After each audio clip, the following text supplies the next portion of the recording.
All right, everyone, welcome to the show. Welcome to the show. Here back with my partner in crime, Tom. This is series 1, episode 7, which is about chapter 7. Welcome to the Generative Sales Marketing Show. And everything we're doing here ultimately impacts this bottom line. We always start with a theme on our show, and these are all generated by Generative AI in some way that I've created, and you'll see this theme is about the heart, customer experience with heart, and so I chose hearts because we're going to talk a lot about customer experience, and it does seem to go together, right? People use hearts for customers a lot. Anyway, Tom, who I'll introduce in a minute, I've been having fun with these and you at the same time. So last time we had bunnies, and I was asking you to name the bunnies. So this time I want you to, separate your engineering mindset a little bit from, your feelings. All right, we're going to talk about your feelings here for a minute. You ready for this? Do you remember what was it called? The Rorschach test in psychology? Yeah. They show you ink blots and then you say what you see. And it looks like a butterfly, and somebody's like, I see a giant pile of poop, and it's like, your attitude's not that good. All right, so we're going to make it easy for you. We're both going to write down how this picture, like, what are the feelings you get? Just one feeling. And then we'll both share them. So your feeling for this heart, you can just put it in your head, but I got mine. So what is your feeling when you see this heart? Use a feeling word like mad, happy, or something. Go ahead. I'll go first. I'll go first. Love on fire. Love on fire. All right. I said electrified. Okay, good. So in fact, we will be doing this for every heart, and you can see that the same image will conjure up very different feelings. The same concept. So anyway, let's move ahead. You do realize what happens to that heart after the electric goes through it like that, right? No, what happens? I mean, it depends on your situation. Sometimes it could bring you to life, but sometimes it can kill you. Yeah, I mean, it's basically a case of either rare or well done, right? It is. So, this is an example of the slides we're going to go into today. Tom and I have spent the majority of our careers, and at least I would easily say we've got a combined 50 plus years in customer relationship management and customer experience. Anyway, this is a complex diagram, the customer experience, and everybody understands these steps. And we're going to unpack this because all these arrows look very complicated. But what we're going to look at is the customer experience this way through the lens of the customer and then the employee interactions and the ones that pass through to systems. So this is kind of inside the company. And that's going to be the main stuff we cover in the show. So with that said, I want to get into a few interesting things. And we've talked about on the show, and it's very relevant here, that actually I don't know where to put us. I always got to move us around. Maybe when we do a future show, I'll figure out a permanent spot so I don't have to mess with it. But so in March 2023, just to give folks a sense, and this is for everyone, CEO, frontline, websites, which is really my first applications that I built, they are going to change so much. You can't underestimate what's going to happen with that part of your customer experience. And we're going to hit on why that is leading up to the diagram so we can kind of unpack this, because the world looks very different through this lens. But in this case, I've got in March 2023, all right, which is relatively quick after ChatGPT really blew up, right, which was like November, December 2022. So within a quarter, they put out this thing called Gen App Builder. Tom, did you catch this? It's now changed into Vertex. But did you? We had all kinds of interactions with these things as they came out, and it seemed like the capabilities just went from primitive to actually acceptable within 2-3 months time.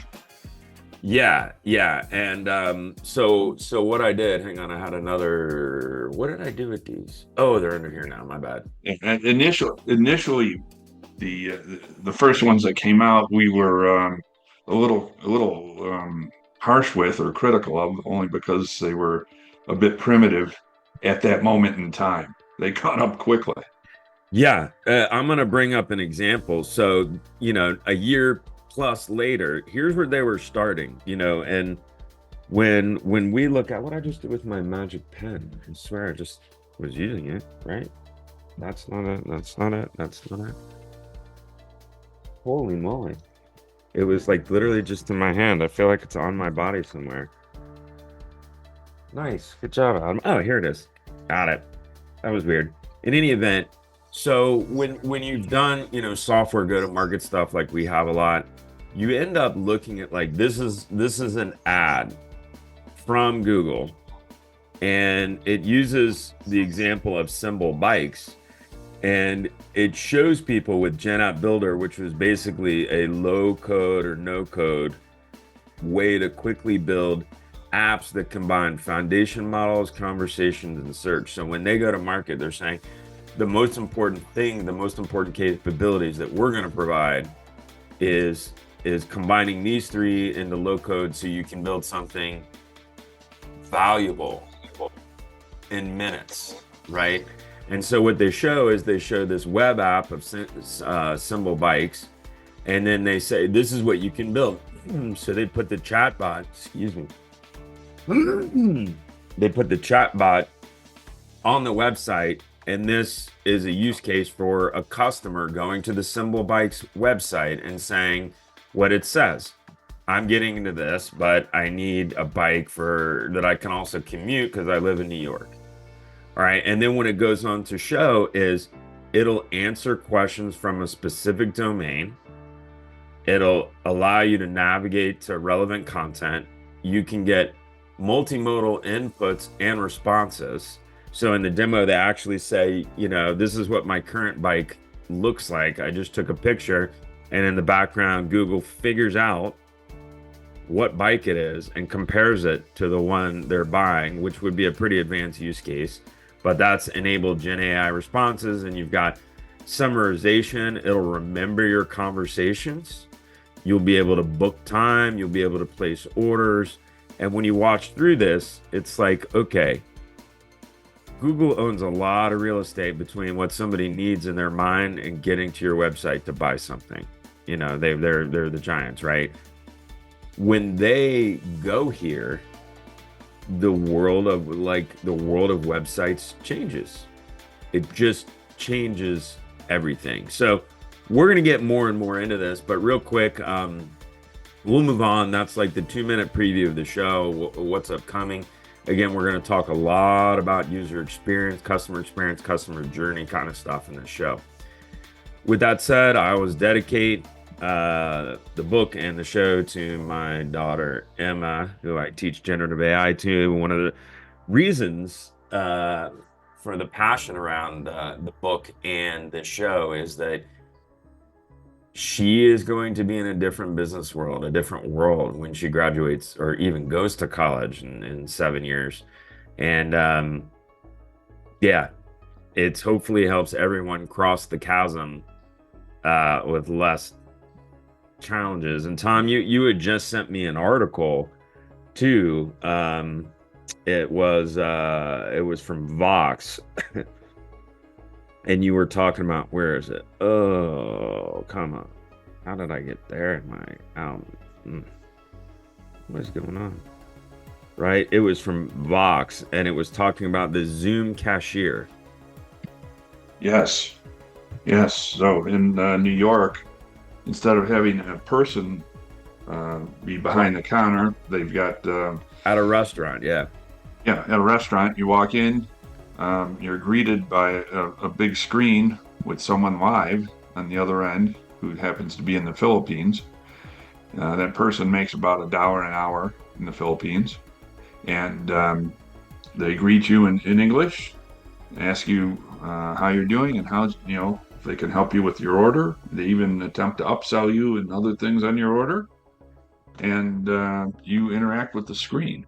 Yep. And And the then you do company, the same thing on the way out, and the company's called Happy Cashier. But yeah, when I saw this, and we could unpack it quite a bit further, um, but I'm like, well, coming in high school, in high school, you want maybe a restaurant cashier job. That might be a good job for you, or a hostess job or something like that.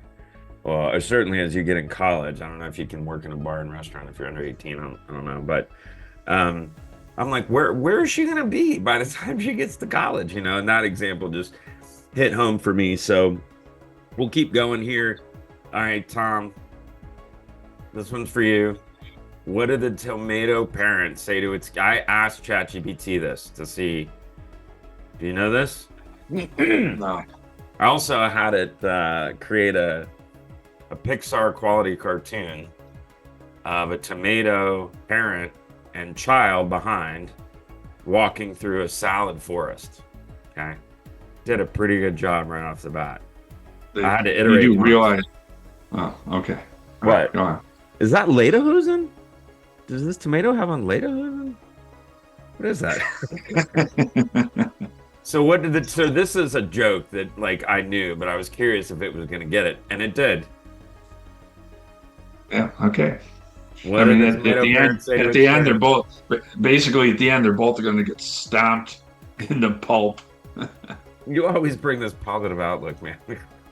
Meh. In any event, let me introduce Tom. Tom and I have done business together for, 20, almost 25 years, 20, 25 years, somewhere in that range. And this is what Tom's main business is. When I say advisory, it's financing business ventures down to, getting hands-on and getting it done to create value for companies, whether there's an acquisition or I mean, he's done work consulting with Microsoft and name drop, name drop, name drop. But here's how you check out his website and get in touch. All right, I'm gonna start with a recap, Tom. Just a quick, fun recap. I feel like part of the show is being entertainment, but we kind of have to reflect back for a minute on past. So these were the twerking rhinoceroses, right? That was an episode where we were talking about the power of 300 twerking rhinoceroses, right? Did we name these folks? No, well, we said one was, which one was you, which one was me, sort of thing, and you I'm kind of gonna gave it go away with with your. Rhonda and Ryan Rhino. Okay, All all right. right. Well, yeah. The big burger, the big layered burger. This is when we started talking about basically all the layers involved and how to think differently with filters. I remember we both really liked the outcome here. There ended up being a lot of valuable information to help people really learn and get their head around and make comparisons between, how you structure these visually and make them repeatable and compare that to text, right? You remember the Shaping Genii to Flourish chapter? There's so I much always wanted a. content we've got. All right, we'll keep Yeah, going. I wanted, and I took out of that saying I wanted a laptop that looked like that, but yes. Okay, okay. I would like a desk where I can breathe in a bubble under the ocean. I think that would be pretty cool if like your whole office was a big fish tank. In any event, all right, so these are the images that have been the themes. Chapter 5 was the money shot, and then we had the bunny show, popping with product marketing, PLG, and generative led growth. I think we named this bunny. Do you remember? You named all the bunnies. I know, but what was this bunny's name? I don't recall because you Me asked me neither. and then you Okay. gave it a different one. Okay, so now that we've had some fun on the intro, I always want to stop at the beginning of the show and give gratitude. Very important. Personally, I appreciate everyone that's ever been a mentor or I've learned something from in business. This show is about taking all that and spreading it in the context of AI so that it can help people through their careers and their lives. And please, if we make you laugh and learn something, repost. The best way you could pay us back at the moment until we get a Patreon thing up or whatever, which is not the main point, but is to repost and share, because we know the feedback we've gotten is this can impact people's career. And so let's take a quick breath. And I always check to see if Tom actually breathes, because I do a big emphatic one, and Tom, I look, and I don't even think he breathes. Okay, with that said, let's get going. All right. In the show, we often talk about, and this is kind of a setup that's relevant to why did that do that? Okay. That's relevant to the meat of the slides here, but let's see. I don't think this is working yet. There we go, my pen. So in step one, everybody says we're doing generative AI, we're doing generative AI, and in reality, you got somebody who's maybe, why is this not going? Okay, somebody in sales is playing with a bot. There's a person in products, there's a person in services, there's a few different people in marketing.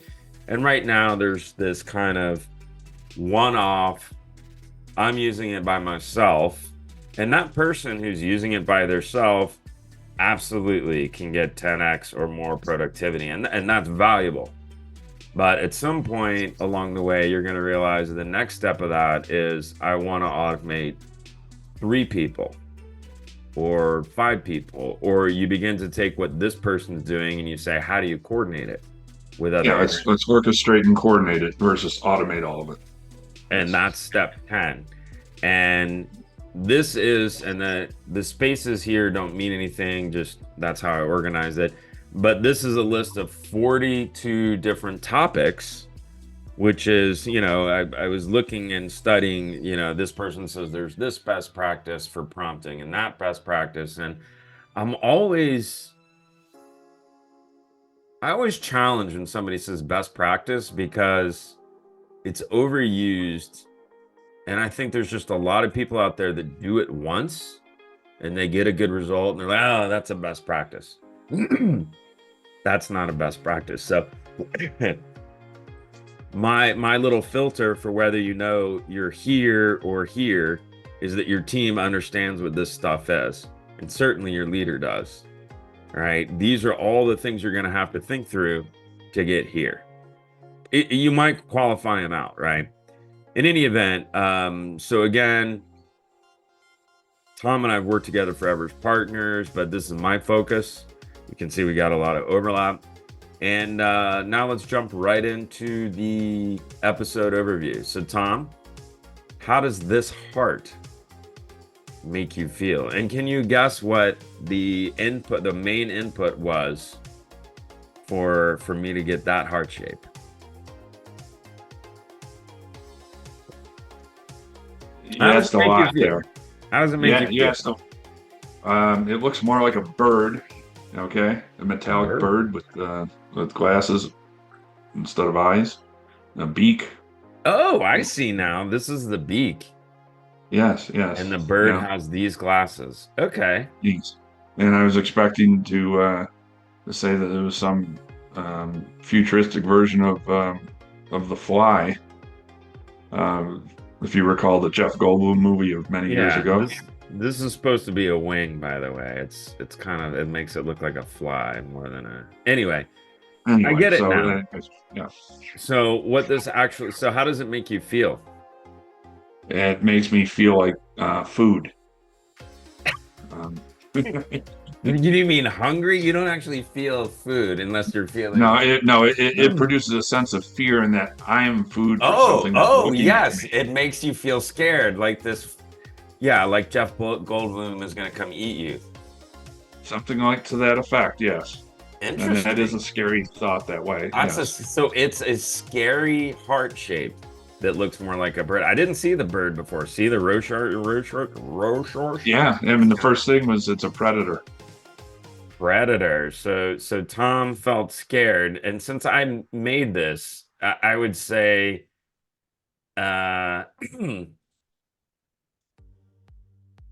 So I cheat a little bit, but for me, this what I chose was a scarab, right? Which is Yes, yes, an iridescent one, right? Which yeah. is a beetle, and it's a symbol with certain meaning, right? And scarabs are Oh, yes. considered very mystical. They've been very famous in The history to represent like transformation. And well, in the Mummy series, they're what clean the flesh off the bones. oh yeah, so again, scary. I didn't have that context. But anyway, let's keep going. We're going to do a fast chapter recap, and then we're going to get into the meat of this thing. I think we're going to end up having a lot of time in this one talking about the whiteboards and not so much demo, because it's just the nature of uh this particular episode. All right. So with that said, da, da, da, da, da. All right. You ready, Tom? There we go. Jade Jeddah. Let me see if I can actually do Jade Jeddah. Dushi Rima website Sanpa. Any idea what language that is? You're never gonna guess this. You'd be really lucky. Well, hold on. What is it? The large slug in Star Oh, Wars. oh my God. Oh my God, you got it. Did you really figure that out or did you cheat? I did not cheat. Oh my God, yeah, that's Huttonese. I actually Yeah, found and English I to didn't know. Huttonese. Yeah, Yeah, Java Jabba the the Hutt. Hutt, but I Java didn't the realize Hutt. it was called Huttonese. But yes, Huttonese, yeah. Huttonese is the yeah, official. it's a dialect I learned in my first marriage. I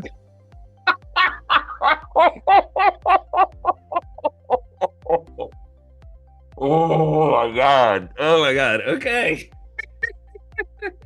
I'll leave it at that. That's a good place to leave it, man. Oh my God. I haven't laughed that hard on this show. That's good. Keep doing that. That feels good.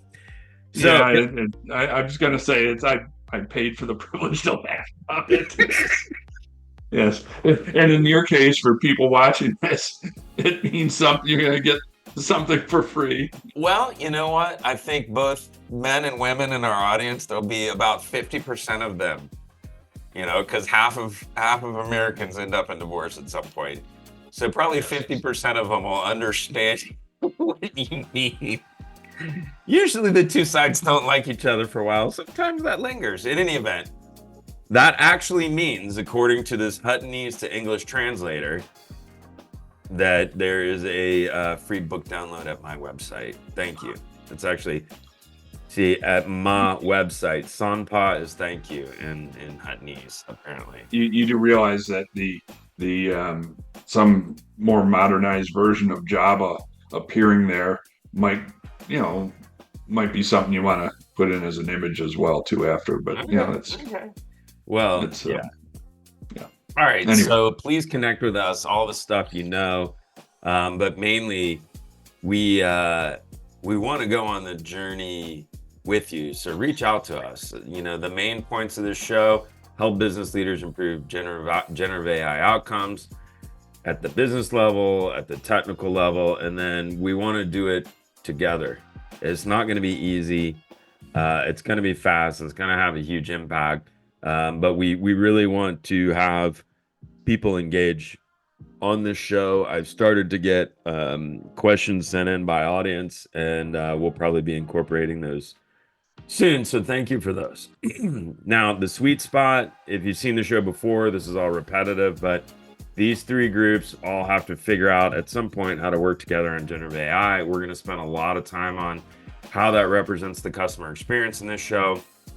And as always, I talk a little bit about, and Tom pokes fun at me, or we dialogue or whatever about getting my brain replaced by AI. This horse just, got a leg or a hip replacement from a zebra, but my brain, I have figured out. I keep drawing the spine so long on these.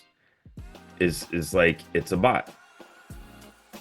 All right, and we're gonna start with the feature leading into the segments, which is really the view from the top. Tom, any quick comments before I move along here? You're on track. That's good. Let's keep rolling. All right.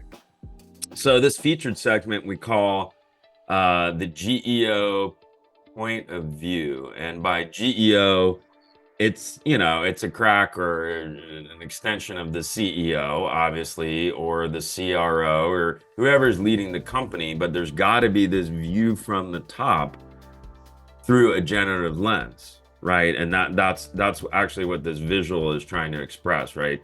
You gotta you just can't look at the world like you used to. You just can't. Otherwise, you're going to put your company at risk.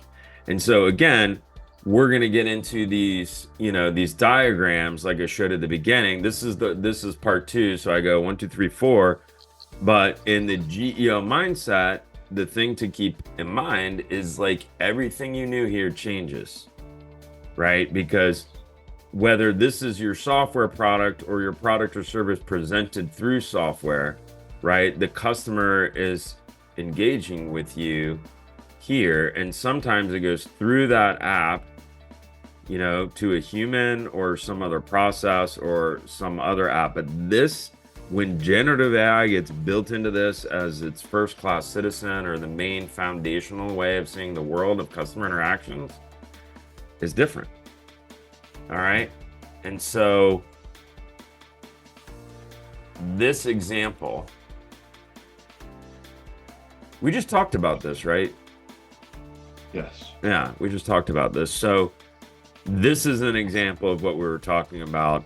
And again, the main point here, there's one, we try to make it one really big takeaway at that level, one thing to stick with you. And Tom, I'm trying to remember, you said something the other day that nailed it. But the one big thing for me, if I was sitting in front of a room and they gave me 30 seconds, it would be this. The past customer experience you've known and you've been doing for 25 years since you got access to the web or whatever it is, 25 plus years. And the future with generative customer experience, which is, 25 years of the past.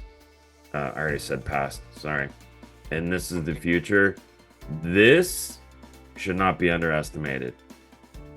Oh, the thing you told me was that a lot of CEOs are interested in getting help identifying the spaces that they can't even see.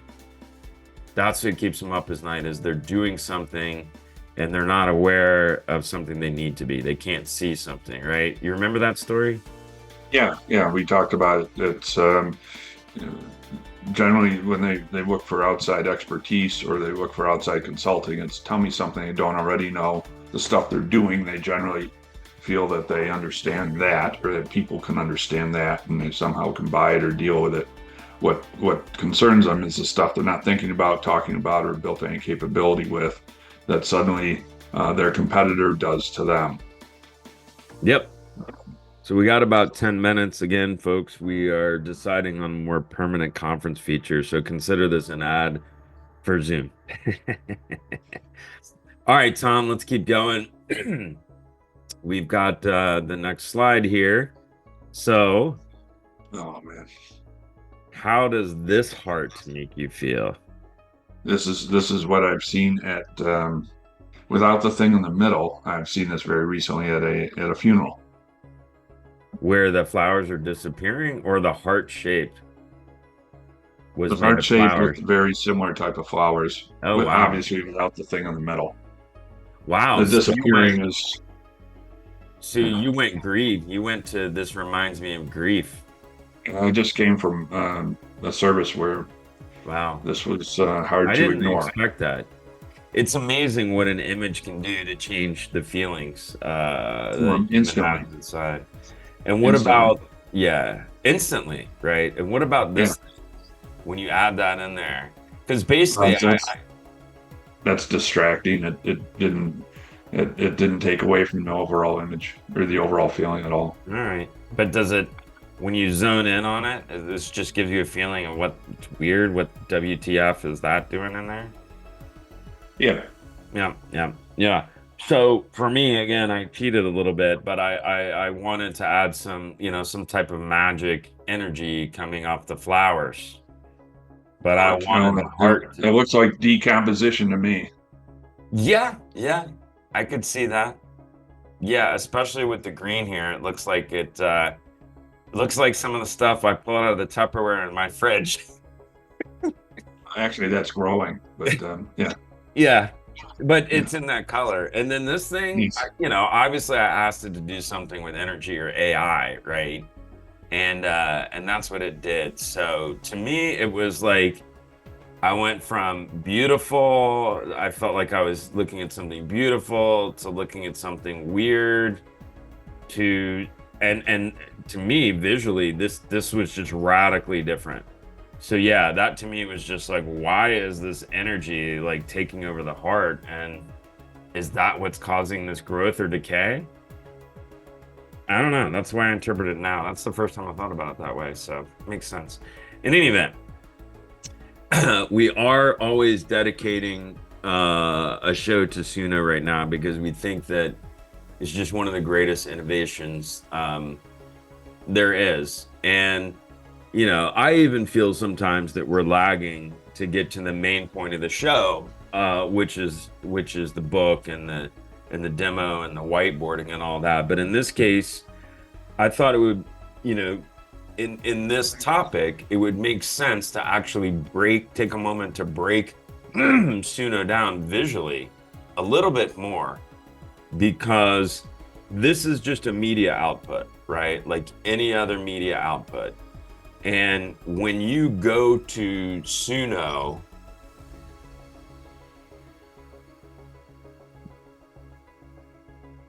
and I'm going to bring it up here right now. This is Adam, the, as you bring it up, I'm just going to jump in with one comment here.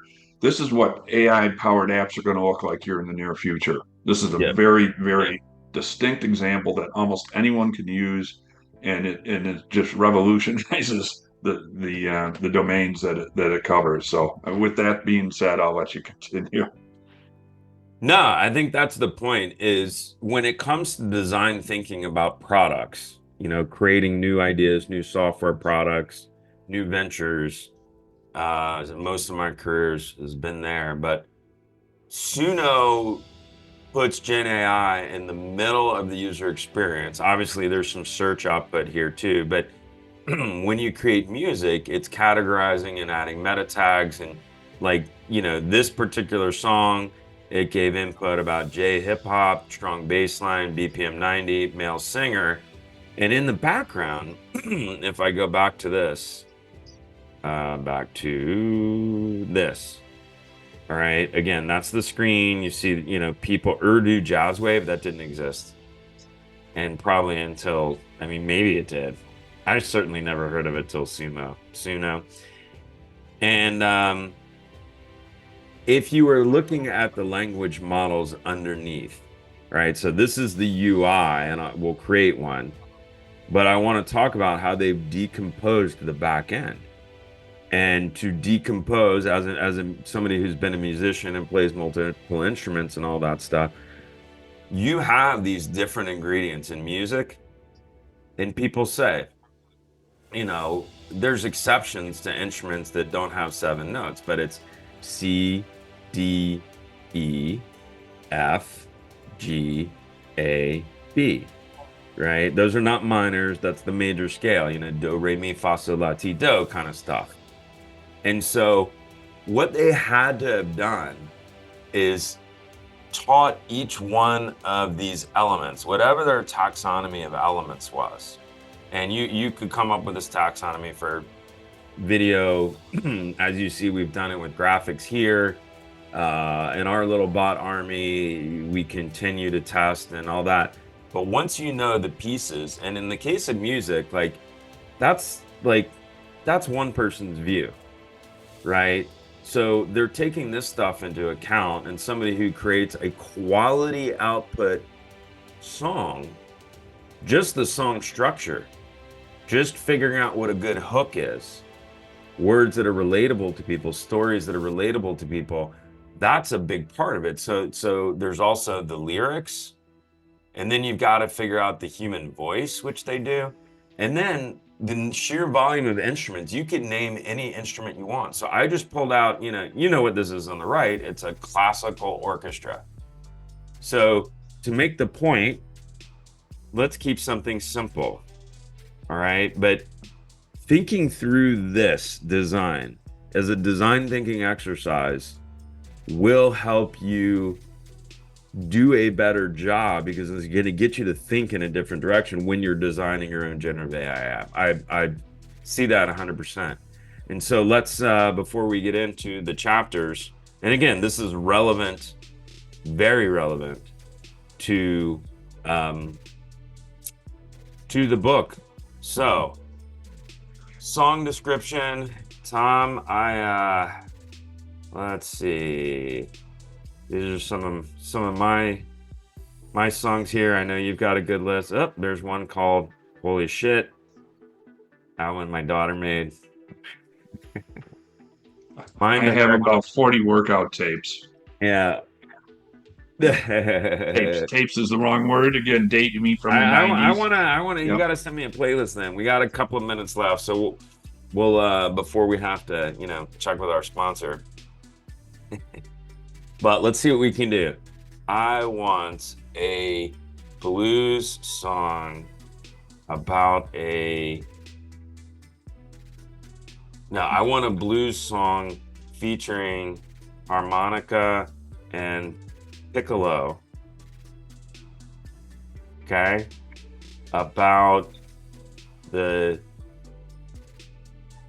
feelings of the heart when someone is going through a big job transition. Let's see how it does. Transition. Bam. Create. Boop. So it's thinking, and we have, let's see if it can get it done in 30 seconds before we run out of time, and then we'll go on. But again, if you look at this as a comparison, like the quality output on such a small amount of input is insane. So hopefully our setup here, you can hear this, but let's see how it did with blues, piccolo, and harmonica. I don't know if you can hear it. Can you hear it? Can you hear it? Huh? Yeah. Turn it up.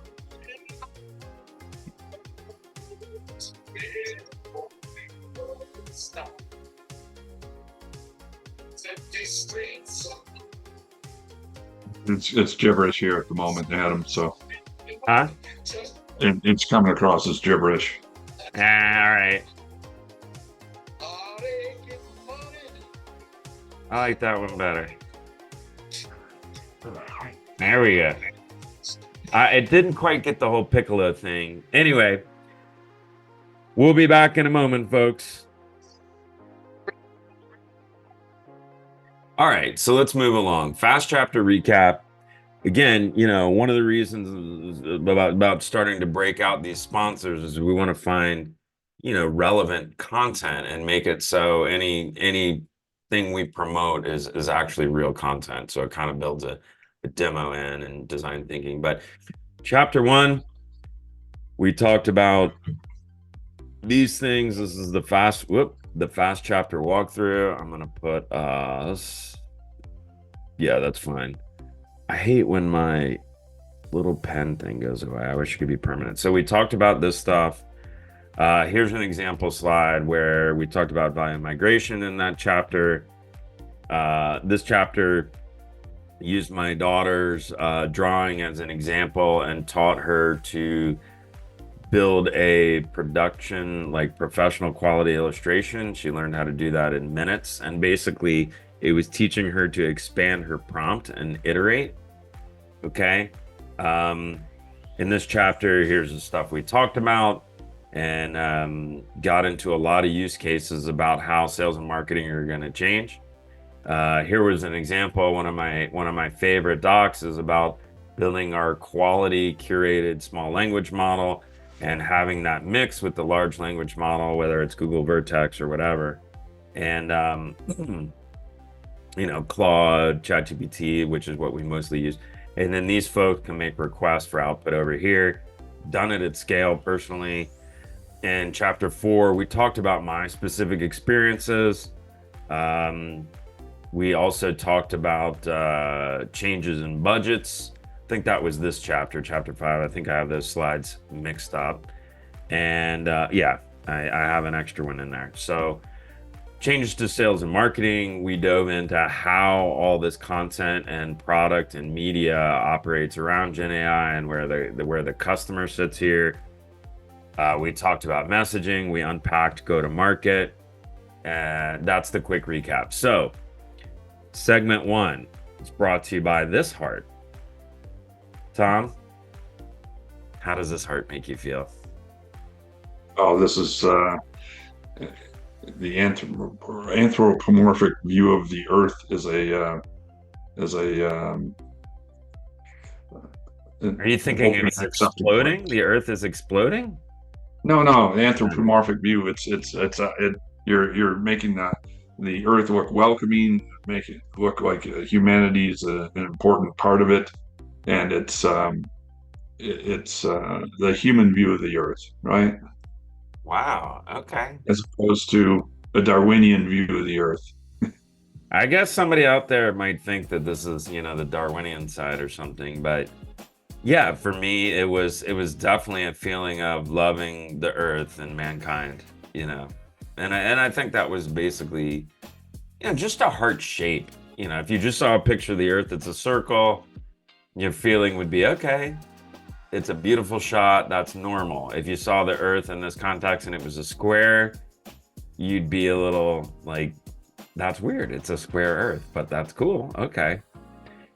We could do an octagon too, I guess. But anyway, so we're going to dedicate this to Jasper mainly because they've kind of established themselves as a brand in the area of content marketing.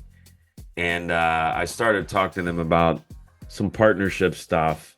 But I know they're also an app, and you're not going to get access to the underlying stuff. So I still want to see how far I can push Jasper, but I haven't done it yet. But a shout out to the team. I think they've clearly demonstrated they can communicate a value prop. I just haven't really dug into the execution of it. All right. Chapter 7, process changes. This is the stuff we're gonna talk about. All right. And like I said, I think this is gonna be more light on the demo and more heavy on the discussion around the diagrams. And again, I'm just amazed by the detail that this creates once I had the pattern set up. You can see my background kind of changed a little bit. It wasn't quite what I had asked for, but it's still on point. And then when you zoom in, I mean, just look at the detail here. It's absolutely stunning, and this is very much my hairstyle. So, you can see pores, right? He Well, shaved well. and the style on the right and the left is what you see from a currency plate. Yeah, exactly, exactly. So, all right. So, Tom, these customer experience diagrams over time, I mean, these things here have been around forever, right? Mhm. I think I'll just leave it at that. When it comes to your software product, what I'm saying here is that the customer is here, okay, wherever they are in the spectrum, and they are going to interact directly with your company's software product, okay? And I'm using like a SaaS product-led growth example. So they're going to have a free trial of your software. They're going to purchase it. They're going to use it. starts with awareness and engagement, which is not necessarily product use, which is why this is white, okay, versus them starting to use your product. Now, again, we're taking the view of a software technology company, whether it's B2B or B2C. What you want to be able to do to have better economic output in your business model and your business design is, you know, have this be the machine where the humans inside your company, so this is employees, right? Orange is human interactions. White, I'm saying, you know, your software product or your CRM or whatever, they're interacting with it here, but I want to point out the cases where a customer doesn't go to an orange human, right? Versus when a customer does have to go to an orange human, who then listens to the customer, brings up an app, like in a contact center, to answer the question, and then types back the answer, right? So they get the answer from the app, then they copy and paste it or send a link and then give it back, right? So across this spectrum, where do we have the humans and what part of the processes and apps and things like that are there? Because this gives you a big, you know, functional picture of like the long-term roadmap view, right? And this is part one, and I think there's 4 parts we unpack here in the next 15-20 minutes. But Tom, any quick thoughts or clarifications? Did I explain it pretty cleanly? Because the book, and here's the thing: is that customers using your products, if the product has been instrumented, meaning what do you mean it generates a digital trail of all the interactions that the customer has with it. Okay, so let's call this Google Analytics on a website. Let's just say that example. Okay, keep going. That's one of them, certainly, and that's interacting with. But that's an example of instrumentation, and you were headed down the path.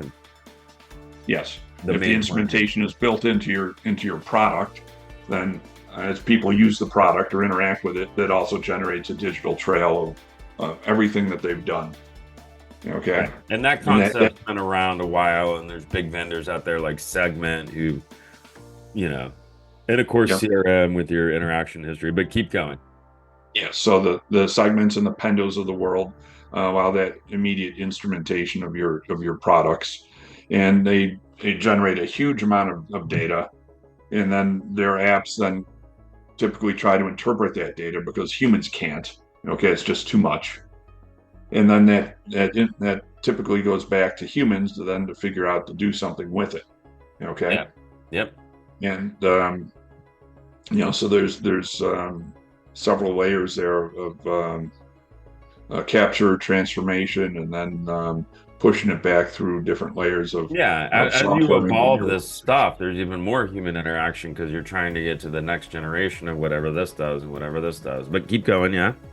Yes. And so what we've done is the point that instrumentation changes. Is that the point you're making? The instrumentation has been there. The ability to deal with it is we've done it kind of crudely, through hard-coded stuff, through analytics that occur well after the fact, and that are, those processes tend to take a while to create. They tend to be inflexible. They tend to only look at some part of the data, not all of it.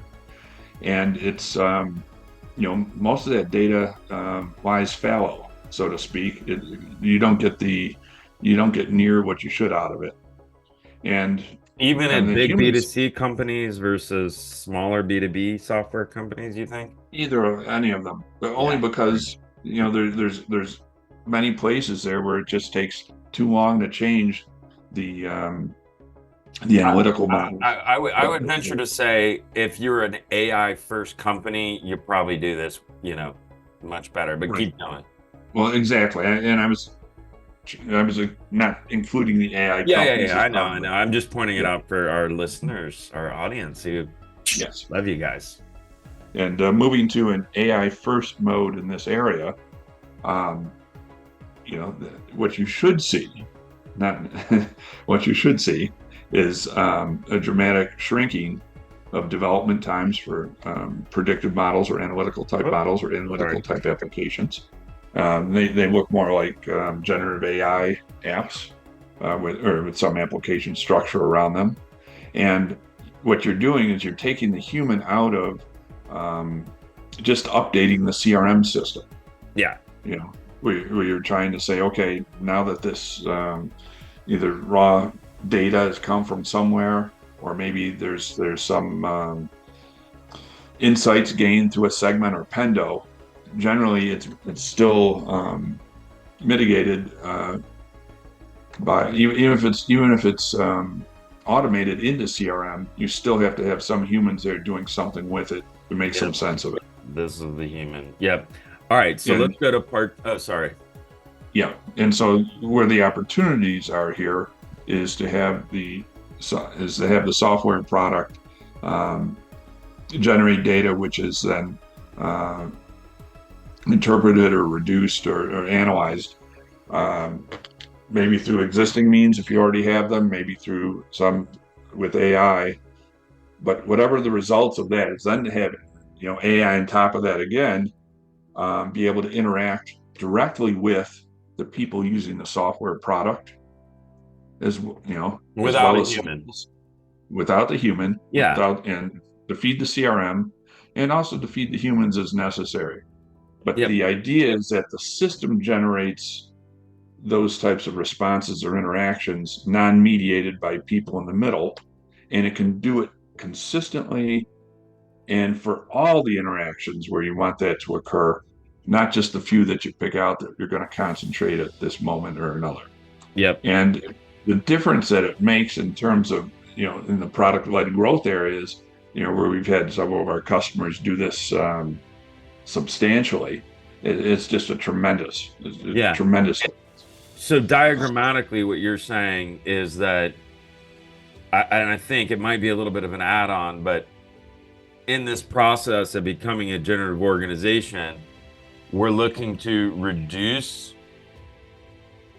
what this can do, improve how this can be exposed to the end customer, give this person a totally different UI experience where that's just, if you were doing website design and navigation and all this stuff, conversational design is a completely different world. I would say that there's a lot of UI designers that are going to have a lot to learn because it's easy to talk about what order your navigation is and what your navigation template looks like, and being in a position for somebody to ask your website questions, which is what the Google Vertex stuff was like. Who's going to change the world of websites? Wait till they come out with their big, push.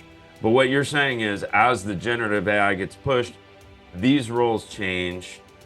Probably this thing is pushing a UI to the customer in a different way, and it's feeding both this data, the existing data, but also this new data where you mentioned the opportunity. And this data analysis is more on conversations than it's been on metrics, but those things will be combined. That's kind of how I interpret what you're saying. Yeah.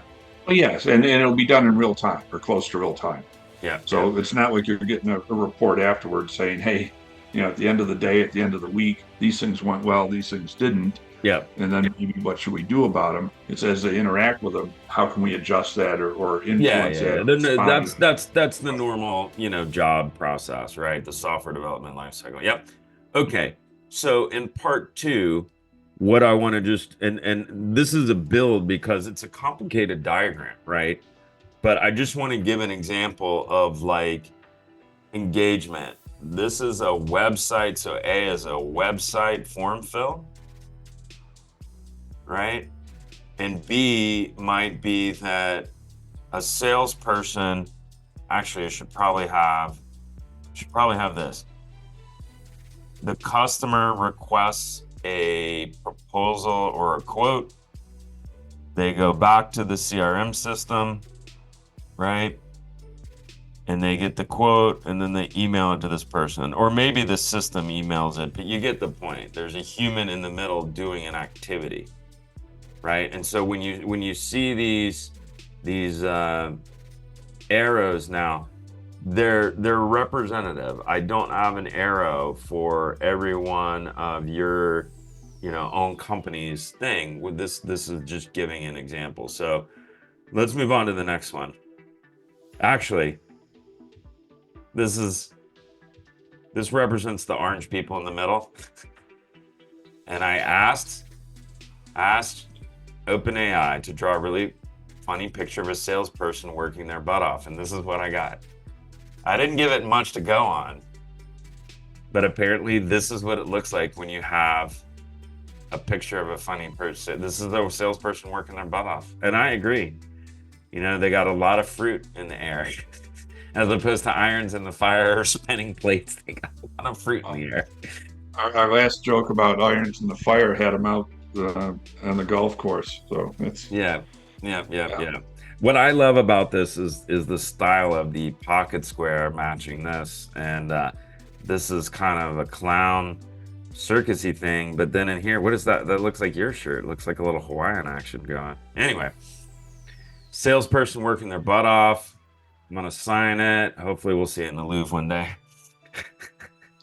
if you go back there for just one moment, look at the fingers. Oh, nice. Good call. 1, 2, 3, 4, 5 fingers and a thumb. 1, 2, 3, 4, 5. Well, that could be a thumb, but yeah, that's a notorious issue with these image generators is It's optimized for juggling, really. that makes sense. That's probably what it did. It was like, this guy's got, one thing I'll tell you, one fruit I would never want to juggle is a durian. Because if you drop it, wherever you're standing is going to smell like a dumpster. Yes. We'll talk later about durian ice cream, but juggling sharp objects, not such a good idea. In any event, and I also like the fact that he's juggling half an open watermelon, which you better get right. So, all right, so let's go to part 3. Again, I'm trying to explain and expand on the customer experience by adding more arrows, right? So over here in awareness, what you've got here is a mass email, okay? And the next arrow represents so that would be a marketing email and then a sales email, right? So the salesperson is going to do it once and press a button. Maybe it's automated for them. That's when you got the marketing blast that really, once a human sets it up, it's automated. In step 2, in engagement, what I'm trying to say is a salesperson, looks in their CRM and decides to send an email to somebody who's maybe been in the early part of their pipeline, right? So this could represent, that email, the customer going and booking their Calendly calendar, right? And then that didn't need a human touch. And by the way, that one Calendly calendar link, that's like a unicorn value, right? Like that one arrow. So this is way more complicated, which is why I'm trying to keep it simple. So anyway, that's what level 2 does. On 3, what I'm saying is, all right, we're in the free trial, and this is a lot of a product-led growth. And this is where, they're in self-serve and they want to escalate to a salesperson or a sales engineer, which is what I was doing. I was managing that stuff. But you're asking questions and answers, right? And in this case, it is going to a human, although they could have just gone to the website and gotten some facts, right? Or they could have gone to the documentation. And if they can get a quality answer from these things quickly and seamlessly, they won't use this person. Yeah, as long as they don't have to spend too much time doing it. Yep. And then 4, I'm saying this is okay, a credit card swipe, and that's a transaction. And this, then I have an issue with the way I was billed. So now I didn't understand it. right? And so I'm calling somebody. I'm like, wait, my bill's messed up. Obviously, again, you would want that to be handled by your customer interface, your digital customer interface. So that was a money transaction. And then with five, you could do things like give them, like, I know you're big on is it Whoop? Yeah, Whoop, the athletic performance The IoT fitness monitor. Yeah. fitness monitor. So you could say this is using the fitness monitor product, and it gives you some type of intelligence. That's a credit card, and it gives you some type of IQ about yourself. So you're getting much more input about your workout with the app versus talking to a human. All right. So now we've laid out an example, 5 little places where you're looking at your customer journey, right? And when it comes to your roadmap and your planning and your investment areas, eventually you got to prioritize these things. But Tom, I want to stop there for a minute. What are your thoughts? And let's go through 1, 2, 3, 4, 5 again. What I'm going to do real quick though is I am going to move this over to show. Actually, hang on. Let me erase all this stuff or most of it. That's good enough. I'm gonna put this thing back so I can draw on it and take some notes as you're talking. So boom, and go ahead. I mean, tell me your thoughts on how generative AI is going to change things with some examples. And I think I was talking, gosh, in this. This is going to be talk heavy. We're about 5 minutes to an hour. Yeah, Again. Yeah. Here, let's get right to it, okay? In terms Yeah. of the awareness or engagement, I could, at the very start, we were able to do research and the Gen AI is able to research and create a very personalized initial Email. outreach to them based upon our existing body of knowledge for or content for sales and marketing materials.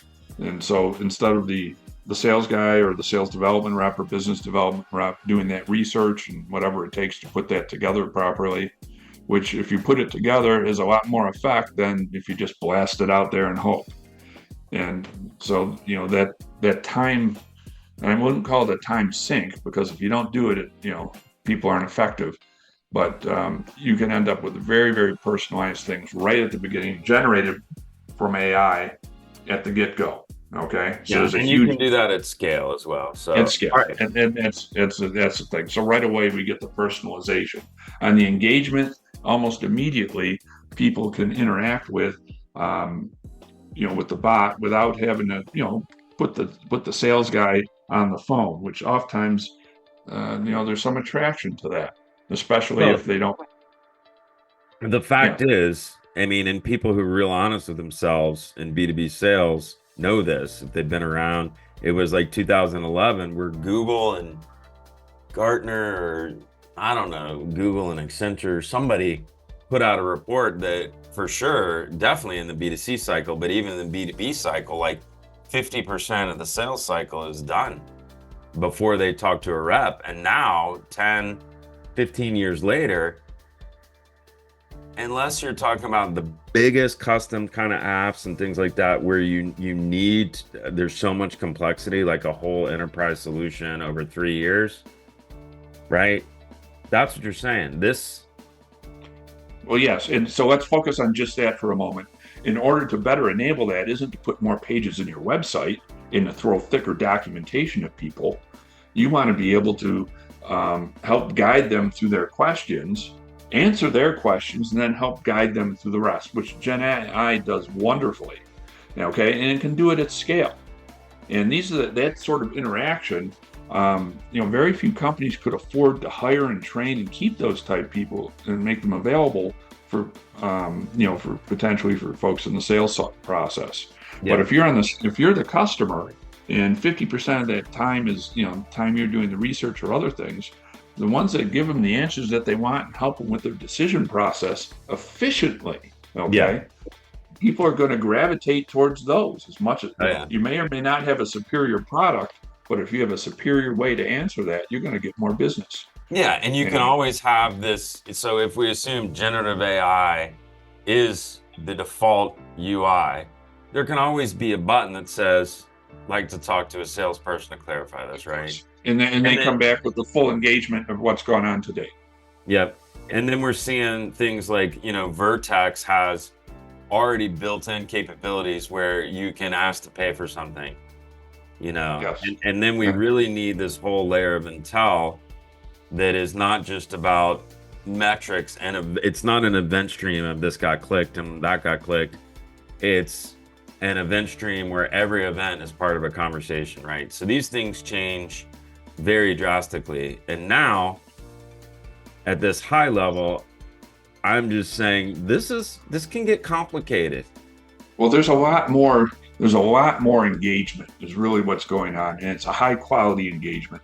Previous to Gen AI, before ChatGPT 4.0, a lot of bots were, how do you put it, off-putting. You get frustrated with them quickly. They were ridiculous in some respects. Use them for a little bit of time, and if I like the animation, man. Do that again. It was like, yeah. yeah, yeah, it's but it is, you would leave them quickly, and you wouldn't want, they would be brand damaging basically. But now, I mean, I've had They'd be brand just damaging. amazing experience with these things. I've had much better experiences with some of the newer bots than I have. I haven't found SDRs or BDRs who would be, as Nowhere appropriate. nearly as knowledgeable across the scope of questions you would ask. Not even possible. Not possible. Yeah. If you could find them and then train them enough and then keep them, generally the quality of what you get out of an SDR or BDR is, well, it's not that. Yeah, Okay. yeah.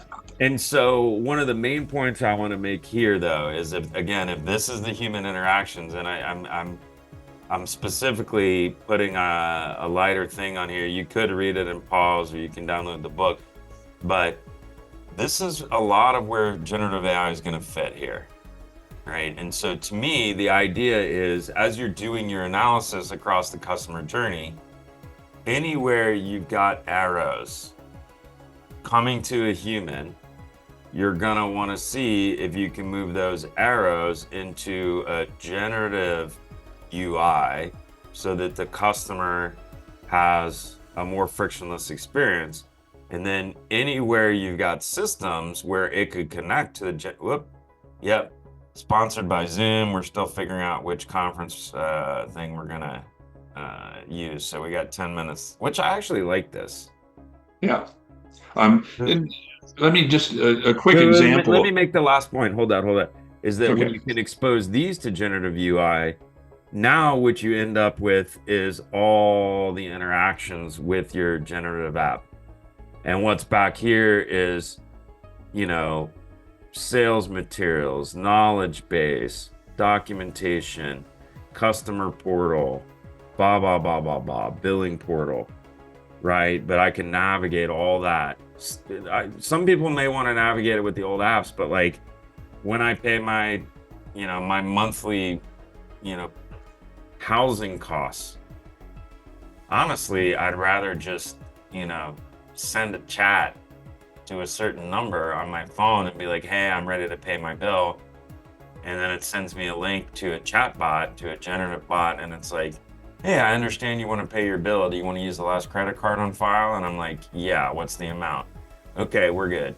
Right? Like that kind of interaction is so much more frictionless than me having to go to this portal to pay, go through the clumsy navigation, blah. Right? So, what are your thoughts on that? Where were you going as I finished that point? Uh, in B2B, just because you get purchase or initial purchase today, very few places write the big check for everything right up front. They do something that's in a more limited way. They want to see that there's actually adoption and that they're actually getting the supposed benefits out of it before they write the big check. Yeah. And so after that initial use, there's this adoption phase, which is typically not handled well by anyone and tends to be human heavy. And it still doesn't happen very well. And no matter how many happy sounding customer service or customer sat people you send out with hats and shirts or put on the phone, it doesn't necessarily translate into the customer using the app more. When I say the customer, it's actually the individuals within the customer using it or not using it. And it's not a question just of using it; it's a question of them learning about it. Um, you Yeah. know, what we call microscopic or very granular training, training in real time as they need it in small amounts. All those things which you're not going to get a trainer to do, you're not going to get a customer sat person to do. Really, what you want to do is to have your bot interacting with the user, saying, "Let me help you with this." Yeah. And that's the sort of thing that with some of our leading customers right now, those who are doing it are just knocking it out of the park. Yeah. Yeah. All right, let's keep going here. I actually want to try to wrap up. We got about 6.5 minutes left. I think we can make it. All right, so you can pause if you want to see this. In the book over here, I give example use cases, but the main point is we're trying to get to this generative UI for the customer experience. And of course, this book is focused on sales and marketing, which is backed by product. You're probably not going to get to this generative experience without a lot of product. I don't know if sales and marketing gets absorbed into product or what.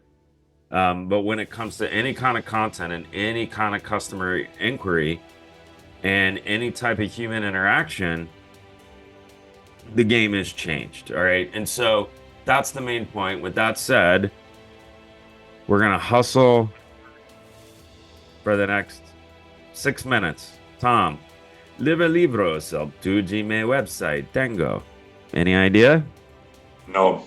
All right. That is proto basic according to Star Wars fandom. So I converted, and that says, and proto basic, it says free book download at my website. All right. It's a pretty good one. I got the 2 Star Wars themes going, you know. All right. The next heart. The next heart. How does that make you feel?